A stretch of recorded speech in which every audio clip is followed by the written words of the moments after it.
Who are you? I mean, really, it sounds like such a simple question, doesn't it?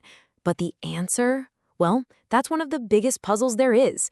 Today, we're going to dive in and try to crack it open, using some really cool ideas from sociology to figure out how we become who we are. So, let's start with a quick thought experiment. Just take a second and think about this. How many different versions of you do you think there are? Is the you that's watching this right now the exact same person in every other part of your life? I bet you know exactly what I'm talking about. You've got the work you, right? Maybe a little more formal, use a certain jargon. Then there's the you are with your family, which is probably totally different. And of course, there's the you that nobody else ever sees, the one that's just inside your own head.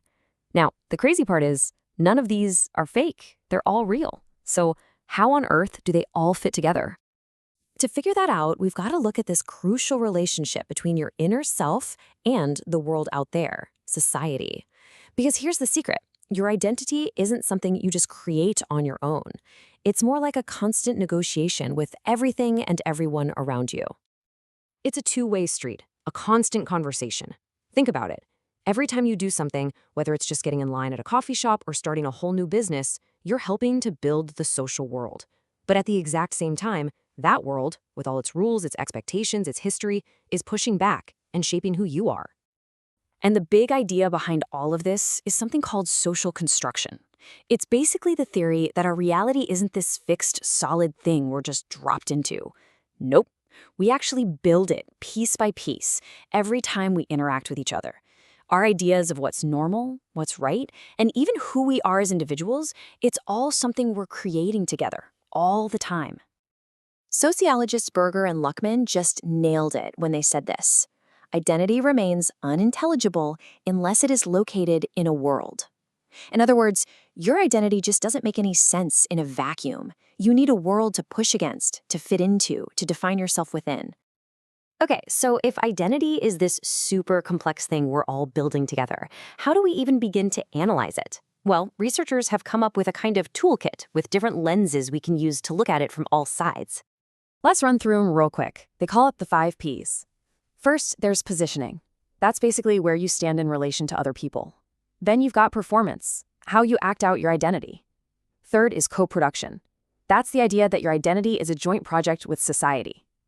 Fourth is process. This is huge. It reminds us that identity is always a work in progress. It's never finished. And last but not least, power. How the big systems and hierarchies out there influence who you can and can't be. All right, so that's the toolkit. Now let's see how this stuff actually works in real life. We can imagine our identity being built across 4 different arenas, or circuits. We'll start with the most private one and work our way out. Circuit number 1 is happening right now, inside your head. It is that nonstop inner monologue you have with yourself about who you think you are, who you want to become, and how you think you're doing so far. It's kind of like there's a whole committee meeting going on in your brain, an assembly of selves. You've got your motivated self arguing with your lazy self. You've got your higher, more principled self debating with your lower, more impulsive self. That constant back and forth, that's the very first place your identity starts to form. Okay, let's zoom out from our own heads to the second circuit. This one is all about relationships, because a massive part of knowing who you are is tied up in knowing who you are not. We're constantly drawing lines between groups to define ourselves. And this, of course, creates that classic dynamic of us versus them. You see it everywhere, right? Friend groups, company rivalries, even national pride. The moment we define what makes us similar, we're automatically highlighting how they are different. And that process just makes our own group identity feel even stronger. Here's a perfect real-world example. A study looked at a company in the Netherlands that was owned by a Japanese corporation. And the Dutch workers there started really playing up what they considered typically Dutch traits. They weren't just being Dutch, they were being Dutch in contrast to their Japanese managers. That us versus them friction actually sharpened their own sense of identity. The third circuit is where things get really fast-paced and dynamic.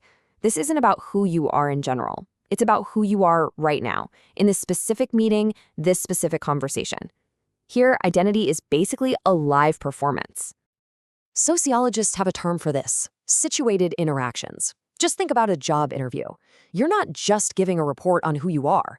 No, you are actively building your identity as a competent professional right there in the moment, in the turn-by-turn flow of the conversation, constantly adjusting your performance based on the feedback you're getting. And finally, we zoom all the way out to the fourth and widest circuit. This is all about the big stuff, the institutions, the social hierarchies, all the unspoken rules that create the stage where we perform all these identities. It's like the rules of the game. A hospital is such a great example of this. It can feel like a kind of caste system. You got a surgeon, a nurse, and a physical therapist, all working in the same building. But their professional identities are super rigidly defined by the hospital's structure. That structure tells them who they are, what they're allowed to do, and how they're supposed to interact with each other. And this points to how these power structures play out. Hierarchies aren't just names on an org chart. They're lived realities that define people. Even something like using a derogatory name for someone can be seen as a kind of strategy, a way to reinforce your own spot in the pecking order by putting someone else down. So, we've gone from the quiet conversation inside your own mind, to group dynamics, to face-to-face interactions, all the way out to the massive structures we live in. What's the point? Why does any of this actually matter to you? Well, here's the bottom line. First, your identity is not some static thing you just find one day and you're done. It's a dynamic, lifelong process. Second, always remember it's a conversation between you and the world. You are not just a passive lump of clay being molded by society. You are also the one doing the molding. You're a producer. And finally, and this is the most empowering part, once you understand these rules of the game, these four circuits, you get more power to navigate them, to play the game better, and maybe even start to change the rules a little. So if your identity is this long, ongoing conversation between you and the world, that just leaves one final question, doesn't it? What are you going to say next?